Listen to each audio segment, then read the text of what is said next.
assunto, a gente vai ouvir o Gabigol, porque foi personagem do jogo, fez 3 gols contra o ex-clube, foi provocado, provocou de volta, depois o Renato falou dele. Vamos ouvir primeiro o Gabigol, vamos lá. Então, eu tenho 10 anos de Santos, né? Meus pais moram aqui, eu também moro aqui. Apesar de jogar no Flamengo e no Rio, quando tenho férias eu venho pra cá. Aqui é a minha cidade, moro aqui desde os meus 8 anos. Então, eu até comentei antes do jogo, né, no Twitter, que estava muito feliz em vir aqui. Aqui é onde eu aprendi tudo, onde é o clube que me projetou. Eu sempre vejo jogos do Santos. Meu pai é santista desde pequenininho. Eu também sempre vim aqui no estádio ver todos os meus ídolos jogar, o Robinho, o Neymar. Então, eu acho que eles têm que respeitar, primeiramente, a minha história aqui no clube. O último título do Santos, eu estava aqui. Então, quem tem que respeitar são eles. Eles me xingaram, não sei de onde. E aí é normal, né? Na imprensa só vai sair a parte que eu comemoro os gols, que eu provoco. Mas é assim, eles mexeram com a pessoa errada, voltei pro segundo tempo e fiz 3 gols. Aqui não, Gabigol. Claro, tem várias opiniões, mas aqui não. Eu vou passar a bola pro professor Celso Zé dizendo o seguinte, os caras têm que ter... Eu não sei qual foi o problema de ficarem cornetando ali o Gabigol. Eu não sei o que o Gabigol fez contra o Santos, de verdade. Eu não sei. Porque ele foi jogar no Flamengo? Porque ele mete gol no Santos? Né? Não fez só esses 3. Já fez gol contra o Santos. Já fez um golaço no Maracanã contra o Santos. Já fez gol na Vila contra o Santos jogando camisa do Flamengo. Fez mais 3 hoje. O cara é profissional, tá jogando no outro clube. Respeito, eu não sei qual foi o desrespeito do Gabigol com o Santos. De verdade, professor. E assim, cutucar a onça com a vara curta. É isso. Cutucou, agora eu vou lá meter gol. E foi o que ele fez. Me lembrou mestre Amando Nogueira, padroeiro dos cronistas esportivos, que dizia: Deus castiga quem o craque fustiga. E se fustigaram, William, eu vou te dizer por quê. Isso aí é cacuete de torcedor. Cacuete de torcedor cego, que tem mágoa de quem sai do time, fica chamando de refúgio. Claro que não é caso do Gabigol, mas quantas vezes eu já vi na minha vida de torcedor aquele desabafo, né? A torcida do Corinthians chegou a chamar o Rivelino de ruinzinho do parque. Você imagina? E desse tipo de torcedor em tempos de pandemia é uma coisa assustadora, né? Porque são convidados, são dirigentes, são pessoas ligadas ao clube e que se manifestam de uma maneira que, em geral, as pessoas atribuem aos torcedores de condição até de nível socioeconômico mais baixo, e essas pessoas estão mostrando realmente que não tem o equilíbrio. Não são só as pessoas do Santos, não. De todos os clubes. A gente tem, por exemplo, muito jogo com problema em Fortaleza. Já tivemos problemas envolvendo o próprio pessoal do Flamengo. Isso daí é geral. Isso daí é geral. E o Gabigol pagou na moeda que ele tem que pagar, que ele sabe pagar com muita competência, incluindo a cobrança de pênalti, que é uma qualidade hoje dele muito, muito forte, né? Um pênalti que a gente vai aqui ainda discutir. Eu, por exemplo, acho que não foi. O Gabigol também foi ajudado ali por algumas falhas individuais, mas muito motivado por essa situação, né, William? Uma situação exagerada, reverberou-se muito ali, de fato. Qual foi o pecado do Gabigol? Qual foi o erro do Gabigol? Trocar de clube, trocar de camisa, uma coisa muito comum no futebol, né? Não há desrespeito nenhum. E eu acho que ele foi muito bem quando ele vira para dirigente e fala, né? E vocês? Quando falam para ele respeitar o Santos, quando ele vira para dirigente e fala, e vocês? Ele dá um recado muito direto para a gente que deveria respeitar o Santos de outra maneira. Então, não, só para a gente contextualizar, né? Quer dizer, a reclamação toda veio num lance em que o Gabigol pediu o cartão amarelo para o jogador do Santos e tal. O problema de tudo isso que a gente está discutindo é que, e a gente acaba até normalizando, porque de fato no Brasil tem sido assim, é que a gente está falando de torcedor em um jogo de futebol que não deveria ter torcedor, que não tem torcedor. Teoricamente, ninguém pode torcer, os que estão ali nas tribunas. Então, já foi assim no jogo contra o Grêmio. Né? E aí, claro, que o foco fica em cima do jogador, que é uma estrela e que responde, que pode ser marrento, pode ser isso, pode ser aquilo. Mas o grande problema que tem acontecido em todos os jogos, de praticamente todos os times, com todos os dirigentes, é que os dirigentes acham que estão liberados para ficar torcendo, para ficar xingando o jogador adversário, para ficar cobrando o juiz, né, para ficar reclamando disso ou daquilo. E esses caras tinham que estar completamente calados ali nas tribunas. Eles não estão ali para torcer. Talvez não devesse ser liberado nem mesmo para eles, já que eles não sabem se comportar de uma outra maneira que não seja a maneira do torcedor, talvez não devesse estar liberado para ninguém, para dirigente, para presidente, para diretor de clube nenhum sentar nas tribunas, já que os caras não sabem se comportar. Ou que pelo menos você tenha ali uma autoridade que possa ficar de olho especificamente nesses caras para dizer, meu amigo, é o seguinte, você está se comportando como torcedor, então, como a gente não pode ter torcedor aqui por causa da pandemia, peço que você se retire, pelo menos nos campos em que você não pode ter torcedores. Eu tenho um momento da discussão aqui, ó. Eu tenho um momento da discussão, vamos mostrar aí, ó. Já a gente responde essa pergunta que está na tela aí. Isso pode atrapalhar Gabigol em convocação da seleção, porque o Renato, a gente tem o trecho para mostrar daqui a pouquinho também, falou, ó, responde lá, mas né? fica esperto que tem gente de olho. Daí tá o momento da reclamação, é. Os caras começam a cornetar, isso aí que o Jean falou, os caras estão fazendo lá, estão cornetando, sabe? Eu queria ver esses caras. O Gabigol, ele falou, ele vai pra Santos nas férias, ele fica lá, conhece todo mundo. Olha o cara do Gabigol. Beleza, tá certinho, né, campeão? Maravilha, legal. Espera o segundo tempo aí. Olha lá. E os caras cornetando. Aí o Gabigol tá passeando nas férias, tá na rua lá em Santos, não sei o que, os caras não fazem isso. Eu quero ver eles fazerem isso. Não tem que fazer, né? Não tem que fazer. Evidentemente, em nenhum momento tem que fazer. Mas aí tá lá e vira tudo leão, né? São leões, estão lá e tudo. Aí eu quero ver. É um absurdo. Primeiro, o que o Jean falou, ter os dirigentes ali. Segundo, esses caras ficarem cornetando um jogador que quando esteve no Santos foi ótimo, ganhou título com o Santos, gerou renda, gerou dinheiro para o Santos quando foi vendido. Aliás, foi uma boa negociação, uma bela negociação. Depois ainda voltou, foi bem de novo com o Cuca. E depois foi pro Flamengo, o Santos não tinha como pagar o empréstimo, o Santos não tinha como pagar o Gabigol. Aí o Santos não tem dinheiro para pagar o Gabigol, aí a gente tem que olhar pro outro lado, né? Ah, por que não tem dinheiro? Aí é uma outra conversa, né? Mas o Flamengo tinha soube aproveitar e o cara virou ídolo no Flamengo. Fala aí, ô Pedro. Não, só para complementar, estava até trocando mensagem com o nosso Mendel Bidlovski, que ele estava na Vila hoje, eu estava tentando entender, até para a gente traçar um cenário completo. E aí ele falava, Pedro, eu acho que não é de gente de diretoria. É um camarote de convidados, não é diretoria. Mas quem seriam esses convidados? Aí até que no final do jogo ele falou, Pedro, são conselheiros. Então, assim, isso diz muito sobre o cenário, né? Não tem que ter diretoria, se é que tem que ter, é um outro, é o cara que trabalha com futebol. É o que o Jean falou, se porta como torcedor tem que ser afastado. Quem tem que estar ali é o mínimo do mínimo envolvido no jogo. E a política do Santos, que você conhece tão bem, William, permite isso, essa distribuição de cortesias, de convites, porque você precisa cercar por todos os lados para evitar uma pressão que é quase que diária em função da má gestão. Então, assim, com todo respeito, quem tem que respeitar o Santos é o Gabriel também, mas é muito mais esse tipo de jogador. E a gente tem muitas questões para debater sobre o comportamento do Gabriel. Certamente, a mais grave delas não é a resposta que ele dá. O jogador não tem sangue de barata. O Gabriel é assim. O Gabriel, quando provocado, ele responde. Ele não quer saber se tem câmera, se tinha que ficar calado, se tem algo que deveria ser um comportamento um pouco mais correto ali, ou polido. Não. E ele vem sendo atacado constantemente. E a gente precisa trazer o lado do jogador também. No meio de semana contra o Grêmio, o Gabriel foi chamado de marginal. Ele foi chamado de filho de uma boa mãe. Ele é ofendido sistematicamente em todos os jogos fora do Rio de Janeiro, quando o Flamengo é visitante. Então, assim, a gente precisa entender também um pouco a cabeça desse cara. E o Gabriel incomoda porque ele faz gol. Principalmente por isso. É o cara que no Brasil hoje mais participa diretamente em gols. Seja em gols ou seja dando assistência. Então, o Gabriel, ele incomoda por isso. E o torcedor que se preocupa, que se comporta como uma criança, como um adolescente juvenil, como um cara sem nível que está na arquibancada torcendo pelo seu time, torcedor não, o conselheiro ou o dirigente, gera isso. É um cara cansado dessa, escalada de ameaças, de xingamentos, de ofensas.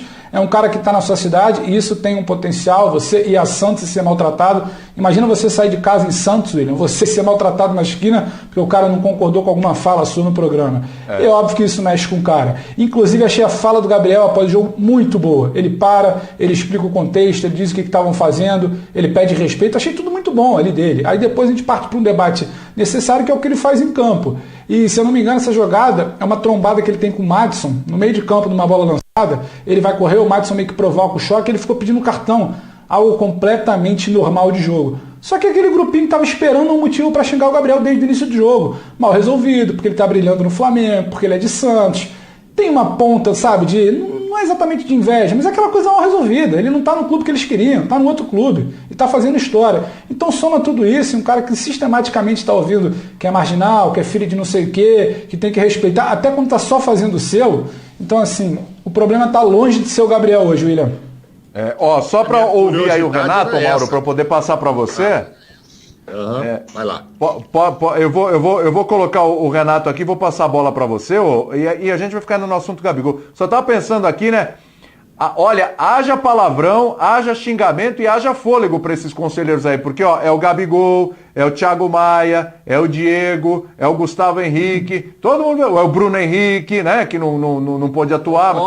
É uma leva que eu vou te... Haja fôlego para esse pessoal, hein, porque olha, o que saiu de jogador do Santos que foi pro Flamengo, hein, em compensação os que vieram do Flamengo pro Santos, não quero nem falar. E provocaram o mais errado deles, como diz o Gabigol. Em vez de provocar o zagueiro, o volante, foram lá provocar o homem que faz Não, foram no Gabigol. Ô Mauro, vamos ouvir o Renato, eu vou passar a bola para você, tá? Vamos lá. Às vezes ele encontra também os chatões do outro lado, né? Só a gente sabe o quanto ele é chatão aqui, né? Mas ele levou na brincadeira, até porque ele jogou aqui, conquistou também. Na época que eu jogava, eu sempre falava, no momento que o adversário está te provocando, porque eles te respeitam, eles têm medo. E eu acho que o mais importante de tudo, que não só eu, mas todo mundo fala pro Gabriel, para ele se preocupar somente em jogar, foi o que ele fez 3 gols, poderia ter feito até o 4º, 5º gol, mas está de bom tamanho, ele tem nos ajudado bastante. A gente segura um pouquinho ele, troca bastante ideias com ele, aconselho ele, justamente temos do cartão, para que ele não tome cartão, entendeu? Nem amarelo, nem vermelho, para que ele não prejudique a equipe e nem se prejudique, né? Porque eu falo para ele, tudo que ele faz dentro e fora do campo, o treinador da seleção brasileira também está observando. Então é preciso que ele tome cuidado com isso. Mas ele tem tomado cuidado, acho que a maior prova disso, o que ele poderia fazer em resposta às provocações, é fazendo gols. Eu falei para ele, faz o gol, é a melhor resposta, não tem que falar, você é o Gabigol, vai lá, faz o gol, ajuda a gente, ponto final. Foi o que ele fez no segundo tempo. Você acha que, por mais que nós estejamos dando razão aqui pro Gabigol, ou entendendo o lado do Gabigol, né, ô Mauro, você acha que pode atrapalhar? Esse tipo de comportamento já foi contra o Grêmio, foi hoje também, então essas confusões podem atrapalhar um pouquinho, ou não? Não, minha curiosidade antes, quando o Pedro citou o Mendel e tal, dizendo que eram conselheiros que tal, é exatamente o que pediram, né? Aí depois o Pedro explicou que ele pediu um cartão, mas é óbvio que os caras só não gritaram respeito. Mas os caras não gritaram para ele só respeita a sua casa, é aqui, respeita o Santos. Não gritaram só isso, né? Deve ter tido alguma coisa, né, Pedro? Igual teve lá do outro. Não ficou só nisso, senão ele não ficaria sinalizando lá, falando com a mão, espera aí que vocês vão ver e tal. A coisa deve ter passado do ponto. Não ficou só no respeito. Agora, eu acho que por mais que o Renato fale, a gente já conversou sobre isso, o comportamento do Gabigol, sei lá, é muita personalidade dele, é muito difícil segurar. A boca do Gabigol, os gestos, é difícil. Acho que o Renato tem sim a obrigação de falar com ele diariamente para ele não prejudicar com esse tipo de atitude o time com cartões e ficar fora de repente de jogos importantes por causa de uma bobagem, um erro infantil dentro de campo. Com relação à seleção, claro, o Renato tem razão que o Tite está observando, mas não acho que é esse tipo de coisa aí. Vai chegar agora segunda-feira e vai se apresentar e o Tite vai chamar para falar, pode ser até ser, Gabigol, para com isso e tal, imagina que você faz isso aqui na seleção, também podem te xingar, aí você pode ser expulso. Eu acho que essa preocupação tem, pode ser que o Tite vai fazer, não vai deixar de convocar por isso, mas também talvez tenha o mesmo papo do Renato. Você reage, você faz uma bobagem, aí eu ponho você no jogo importante, perco você para o jogo seguinte, isso sim, sabe? A gente viu lá atrás, com o Mano, né, era o Mano na seleção, deixou de levar o Neymar quando teve aquele problema com o Dorival, mas aí era um problema muito mais sério, né, de indisciplina, não vou sair de campo e tal, e aí eles acharam que naquele momento o Neymar merecia, vamos dizer, um castigo assim e tal. A preocupação do Tite vai ser meio parecida com a do Renato, em que ele não prejudique a seleção, sabe, levando uma punição desnecessária. Agora, Renato vai gastar muita lábia, porque o Gabigol é isso aí, cara. Ele é isso aí. Não vejo o Gabigol quietinho dentro de campo. Não. Impressionante, é uma máquina de fazer gols, né? É incrível. E a gente tem uma sequência de telas aí para mostrar esse momento aí do Flamengo. Veja só. Times da Série A com menos gols no ano do que o Flamengo fora de casa. O Flamengo tem 51 gols marcados como visitante. Visitante. Tá? E aí a gente vê, ó. Cuiabá, Atlético Paranaense, América, Sport, Juventude, tá? Todos abaixo ali do Flamengo. Você tem uma ideia como o Flamengo é um visitante indigesto. E tem as goleadas do Renato que contribuem demais para esses números. Vamos lá. Então tem 5-0 no Bahia. Veja só, goleadas como visitante ali, ó. 5-0 no Bahia, 4-1 no Olímpia, depois 4-0 no Grêmio, 4-0 no Santos, essas como visitante. Aí, como mandante, tem 5-1 no Olímpia, tem 6-0 no ABC, tem 5-1 no São Paulo, tem 4-1 no Defensa e Justiça. É impressionante, porque, claro, tem muito do Gabriel aí, mas, claro, no jogo anterior, por exemplo, contra o Grêmio, teve Vitinho, teve Michael, teve até Rodinei fazendo gols. Os números desse Flamengo e agora com o Renato, Jean, são realmente uma goleada seguida da outra, não para de jeito nenhum, contra os mais variados times, nas mais variadas competições, nas mais variadas situações. É sortido, viu? É sortido mesmo. E eu acho até que o jogo de hoje é um bom exemplo disso, William, porque nessa lista aí de partidas que a gente colocou, existem grandes atuações do Flamengo, existem atuações medianas, existem atuações até abaixo da média do que o Flamengo pode ou costuma jogar, mas são todas goleadas. E aí, para mim, tem uma questão que talvez só valha para o Flamengo, hoje ainda, pode ser que venha a valer para o Atlético também, que é o seguinte: a margem de erro do adversário contra o Flamengo, ela é quase nula. É uma margem de erro muito pequena, né? Se você falhar, se você errar, o Flamengo não vai perdoar. E eu não estou nem dizendo que isso significa que o Flamengo não perca gols. O Flamengo também perde os seus gols quando cria, né? Quando inicia uma jogada lá de trás, quando tem volume e desperdiça chances. Mas quando você falha contra o Flamengo, e falhar significa dar oportunidade para que o Flamengo faça gol num contexto diferente, num contexto de maior facilidade, né? Porque em geral o erro permite que o adversário tenha uma chance clara com a defesa desmontada, com a falta de um zagueiro ali, com um goleiro de repente não preparado. Não dá para falhar contra o Flamengo. O jogo de hoje de alguma maneira foi isso. Eu acho que se a gente olhar os números, né, da partida e o contexto que vinha até 1-0, era um Santos que, dentro das suas possibilidades, e você olha a escalação dos dois times no começo do jogo e fala: nossa, que diferença, né? Que coisa absurda. Apesar de dois desfalques importantes também para o Flamengo, você fala: que diferença absurda.